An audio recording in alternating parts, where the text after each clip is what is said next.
Welcome to new TV Telugu. పిల్లలను social media దుష్ప్రభావాల నుంచి కాపాడేందుకు ఆంధ్రప్రదేశ్ ప్రభుత్వం కీలక నిర్ణయం తీసుకుంది. 13 ఏళ్లలోపు చిన్నారులను సోషల్ మీడియాకు పూర్తిగా దూరంగా ఉంచేందుకు వీలుగా ఒక ముసాయిదా చట్టాన్ని సిద్ధం చేయాలని ఐటీ శాఖ మంత్రి నారా లోకేష్ అధికారులను ఆదేశించారు.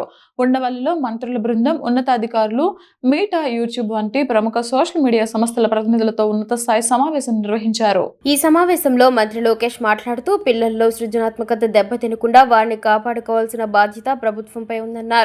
13 నుంచి 16 ఏళ్లలోపు పిల్లలకు వారి వయసుకు తగిన కంటెంట్ను మాత్రమే అందుబాటులో ఉంచేలా విధి విధానాలు రూపొందించాలని సూచించారు.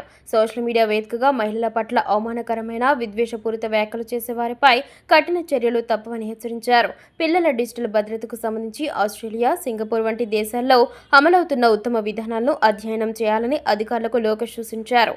వయసు నిర్ధారణ కోసం డిజిలాకర్తో అనుసంధానించిన ఏజో టోకెన్ విధానంపై దృష్టి సారించాలని తెలిపారు. సోషల్ మీడియా ప్రభావంపై రాష్ట్ర వ్యాప్తంగా విస్తృతంగా అవగాహన కల్పిస్తామన్నారు. పాఠశాలల్లో నో బ్యాగ్ డే రోజున విద్యార్థులకు పీటీఎం సమావేశాల్లో తల్లిదండ్రులకు దీనిపై అవగాహన కల్పిస్తామని వివరించారు. ఈ సమావేశంలో పాల్గొన్న సోషల్ మీడియా సంస్థల ప్రతినిధులు సున్నితమైన కంటెంట్ను పిల్లలకు దూరంగా ఉంచేందుకు తాము తీసుకుంటున్న చర్యలను వివరించారు.